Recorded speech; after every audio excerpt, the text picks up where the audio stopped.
That's very strange. It just came as a French telephone number that was calling me. Oh, I'm calling from Skype, so maybe that's where Ah, the that's IP probably what address it is is. then. Yeah.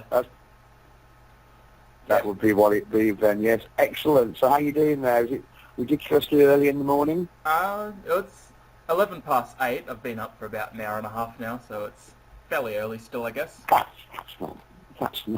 not bad. So yeah, you've had a chance to wake up and have some coffee and be half human. That's good. Yeah. Well, it's getting to about 10:15 at this neck of the woods. So yes, nice to talk to you. Yeah, likewise. It's good to be able to wake up, talk to a legend of death metal.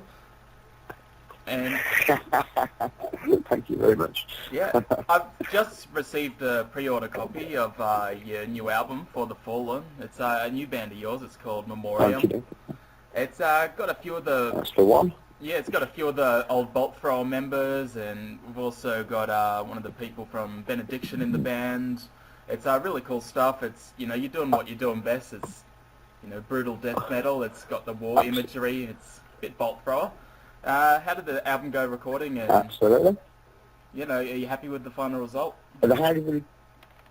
Yeah, absolutely. Yeah, we kind of we went to Hellfire Studios, which is fairly close to where we live. It's about an hour up the road from us. So we could fit it in with our general day-to-day lives. Go there in the evenings or the weekends and record.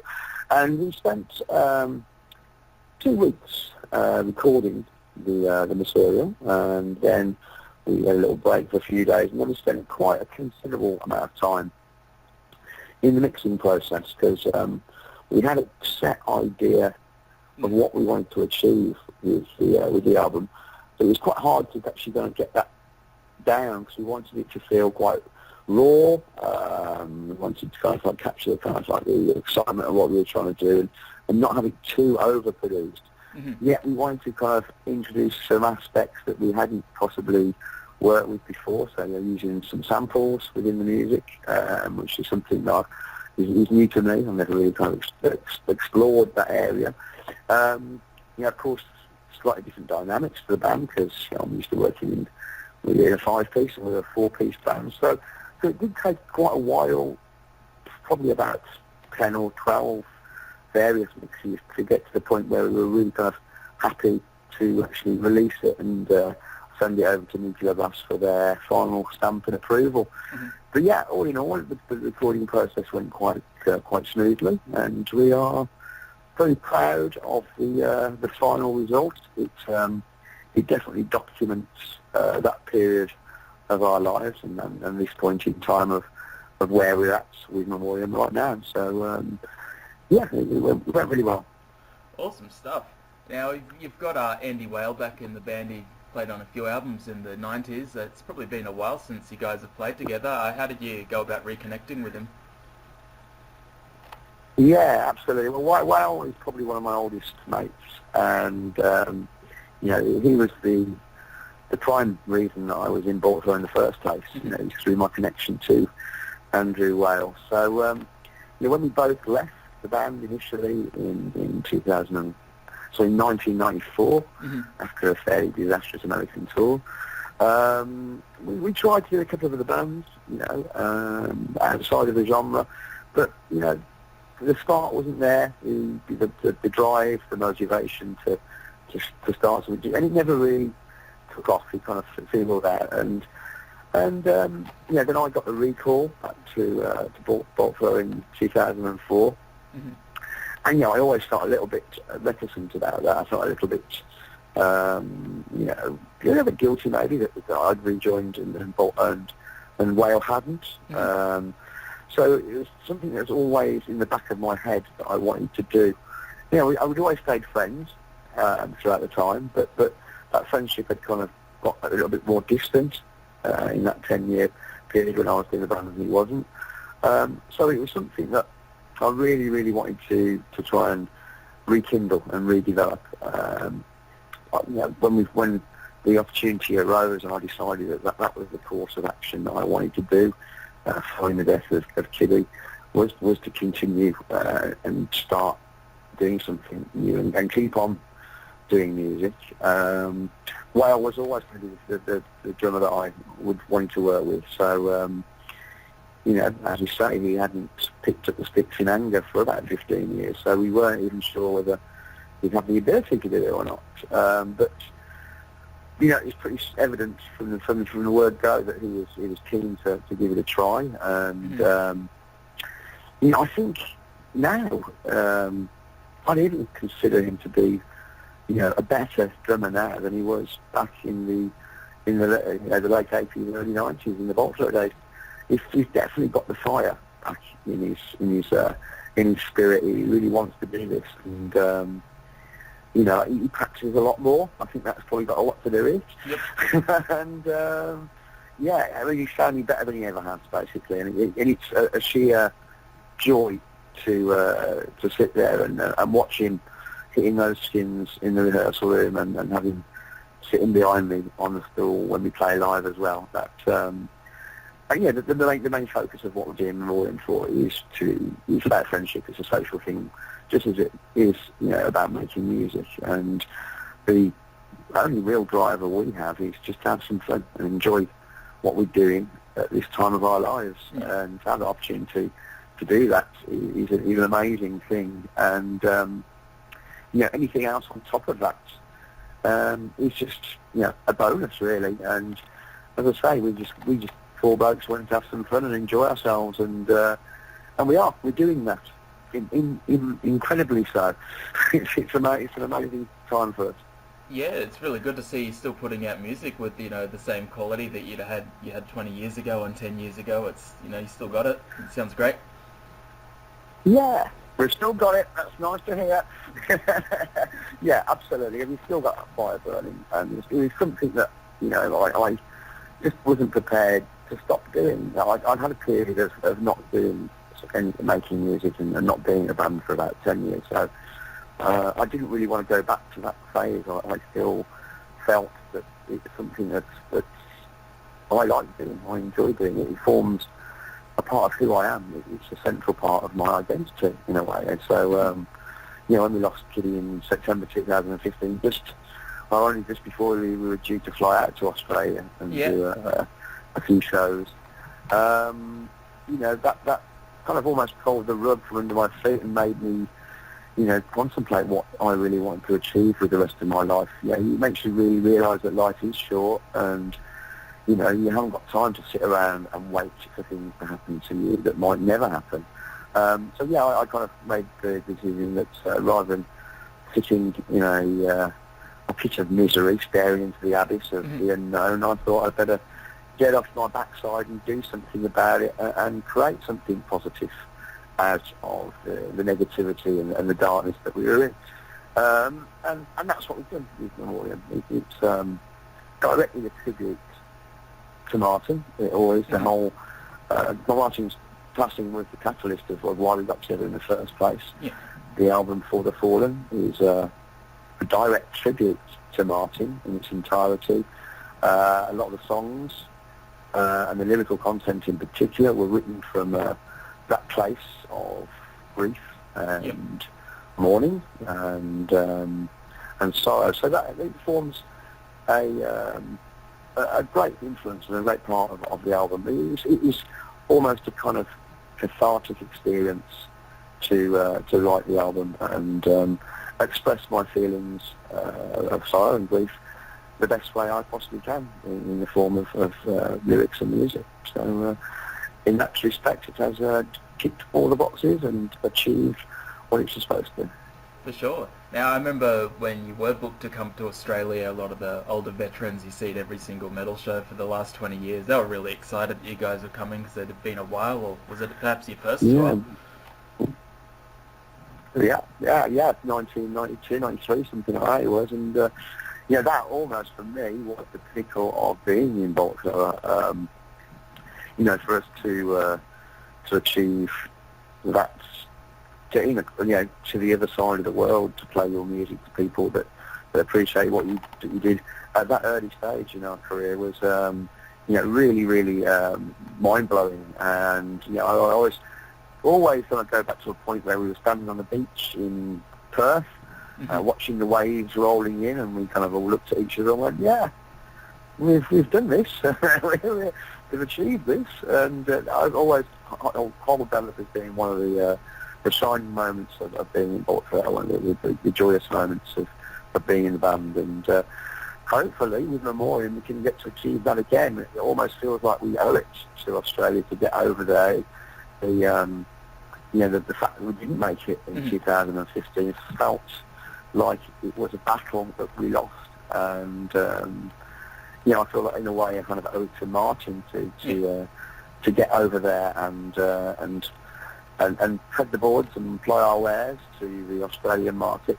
So I know there's a massive following for us over there. The feedback we get from Australia on social media is massive, and we've got some good friends that we've met from the first time we're still in contact with. So it'd be fantastic to have the opportunity to get back onto a plane and come and play at the other side of the world to our family and friends that are in Australia. Yeah, it'd be great to see I say you. family and friends, because I don't really like the word fans. I don't think really, because I don't know, people that are into what we do, kind of people that have grown up with us. They've got a long established history of following what we've done. So it feels more like a family than it does, just fans. I think that's they're more than that to us. They're the reason that we are here and in this privileged place of being able to do this, and we acknowledge that, and we're very aware that without them we wouldn't be able to do it. So thank you very much to all you people out there. Yeah. Now, if you do manage to come down, and I'm sure you've got some shows booked, will you be performing any bolt thrower songs amongst the new material?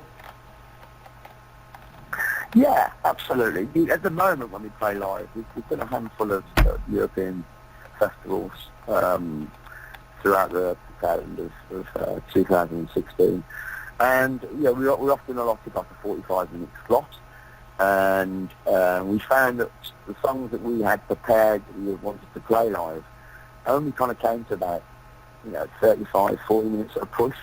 So we did introduce doing a few covers. The original concept of the band was to just do covers in the first place. So we do a sacrilege song when we used to. We may not be pushing that forward, but we have been playing a song called The Cat's by Sacrilege. And we've also thrown in a couple of bolt thrower songs. The two songs we've been playing quite regularly up to now, we may change them, are Spearhead, because we chose that song because it's got the signature drum pattern of Whale. He wrote the drum intro to that, and it's a song that the bolt thrower kind of dropped after me and Whale left in 1994, and having never been replayed live. So that's something we picked up on, and we play an edited version of that live, and we roll that into Powder Burns, which that was selected primarily because A, it's Frank's favourite song, which is in the freezing, and B, it does actually contain one of my favourite lyrical lines of any bolt thrower song, which is the line, psychological technique, invincible, no pain. And for those two very reasons, that is why we selected that song. We have played another one. We played Inside the Wire when we played I'm Dave and Metal Meats just before Christmas. We played that primarily because Dave Ingram, the other vocalist, one of the other vocalists for Bolt Thrower, was at Next. He played with Taylor Bullets the night before. So we knew this, and we kind of suggested to Dave that he may want to come on stage and do that with us. And that was a real special moment, a real one-off special kind of thing for the people there and for us as well. It was a great moment. It's on YouTube if anyone wants to check it out. But so yeah, that's 3 songs that we've done, and we do intend possibly to maybe throw in a couple more. We'll probably never play more than 1 or 2 when we play live, because obviously we want to focus on our own songs. But we feel in a way that we owe it to the audience. The people that come and see us may almost expect to hear something. It's the only opportunity they're going to get to hear a bolt thrower song, really, played by members of former members of bolt thrower. So in that respect, that's why we do it, and it's great. It's great to do that. It makes it special. Yeah, for sure. Now, I'll just ask you lastly, just as my last question, I know you've dealt with, in most of your albums, a lot of it's to do with military warfare. You see that as well in the artwork. Now, we're getting a lot of talk at the moment that Donald Trump, he could be the next Hitler, he could be a warmonger, but some people say maybe not so. I'm just wondering what your opinions. Is he the bad guy or not the bad guy? Right, okay, you want my political opinion, fantastic. Right, yeah, okay, this is a big point for me, a massive point for me. Let me just have a drink of this.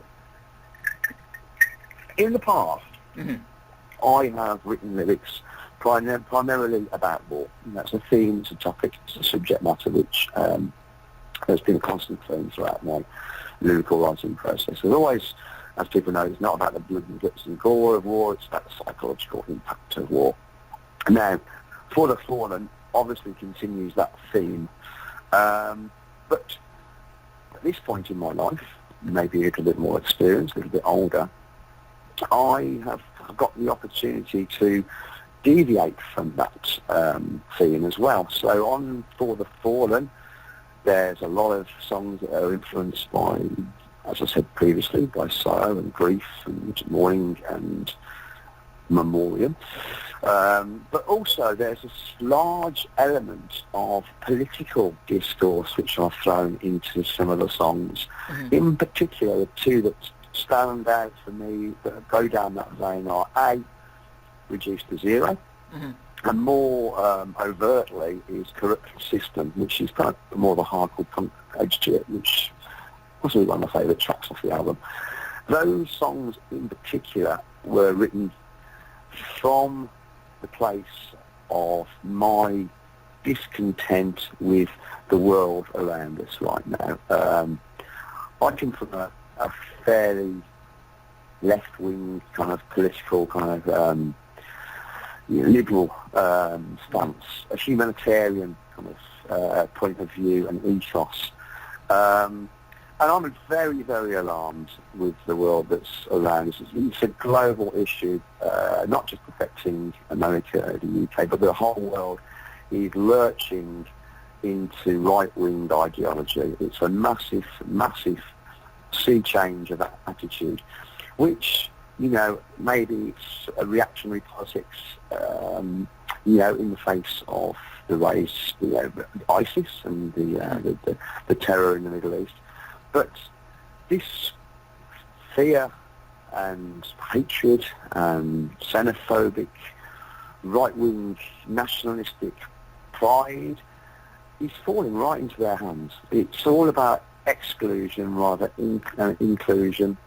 It's about separating people rather than embracing difference. And in my opinion, culture and cultural difference and accepting people for who they are is really what makes this world a great place. And by separating people and excluding people and not wanting to be involved with other cultures and other people, that's a dangerous place to be in. And I see that characters such as Le Pen and Donald Trump as being perpetrators of hatred and are pushing the world to the brink of something which is a scary place to be in. My particular issues as well lie around the issues of Brexit here in the UK. I'm a very staunch believer in the concept of a united European estate. And a lot of this reactionary politics of people voting to want to withdraw from Europe or people voting for Donald Trump, it's all considered to be, you know, kind of politics of kind of people standing up and wanting to kind of make a change and go against the status quo and the political system.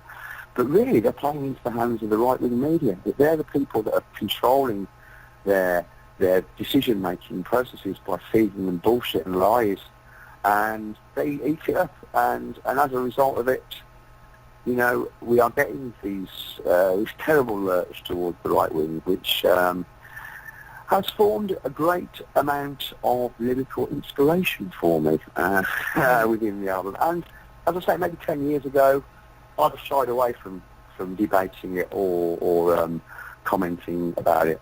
in my lyrics. But at this point in my life, it's something that I feel quite strongly about, and something I've got the opportunity to say something about. So I bloody well have. Yeah, well, it sounds like you got in a a... nutshell. I was just going to say, it sounds like you've got a very... I've got it out of my system. Yeah, no, it sounds like I've you've got it got out of my corrupted system. It sounds like you got a very rational point of view, and I pretty much agree with you on all of those points. You know, you're just, looking through it with an unbiased perspective and just, seeing how it goes. Absolutely. I mean, I've kind of, I've been to university. I've studied cultural studies and the concepts of political discourse and social theory, and the whole kind of idea that there is no concept of truth in the world, really. There's lots of various competing versions of the truth. That fits quite firmly within my my ethos and my ideology as well. But I think you have to take on board other people's points of view, and you don't have to agree with them. But I think as long as you understand where other people are coming from, you can then be in a stronger position to argue your point. And it's an interesting time that we're living in, and the whole Donald Trump thing is absolutely farcical. I just can't believe that the American people have been duped into voting for such a monster of a person. And it's formed in the UK, the once united kingdom. The vote for is almost 50-50. So we are now not the United Kingdom, we are the divided kingdom. Again, that responds to the disunited states of America as well. It's pretty much split right down the middle, and there is no unity, and it's causing all sorts of polarisation of people's attitudes and hatred. Hatred it wins at the end of the day, and that's never going to be a good place to come from. I'm all about embracing other people and accepting difference. That's what makes the world a beautiful, colourful place that we live in. Without that, it would be very dull. Yeah, I agree, and it's also going to make it hard for bands that want to tour around the world, where every country wants to have its own, intense border protection as well. Tell me about it. If the freedom of movement for us directly across Europe, which is probably our major territory, specifically Germany, if that gets altered and changed, we have to apply for visas, we have to have a lot of stuff at borders. It just makes everything. Within days of the Brexit vote, the price of sterling plummeted through the window, and ultimately within days it had a financial effect on the fees we get, on the money that I get from merchandise. So it's already had a knock-on effect within a matter of days of it happening, and it's just a real short-sighted way of thinking. People just haven't really thought about it in the long term, and I've been sold a lot of lies by politicians that have propagated a lot of hatred, and there's a massive rise in hate crime in the UK as a result of it, and in America as well. We're seeing it all over the place, and that's really not a world that I want to be living in. I want to be. I don't want to see that happening, and it's not a world that I want to bring my kids up in either as well. So the one positive thing about it is that perhaps the next generation will become a little bit more political than maybe our generation, who have been, in a way, actively discouraged to be political by the media and dumbed down by the people in power.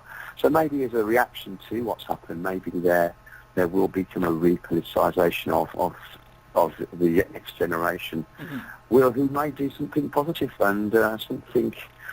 I'd say out of darkness, lightness always comes. Yeah, well, it's definitely going to be an interesting few years. I know.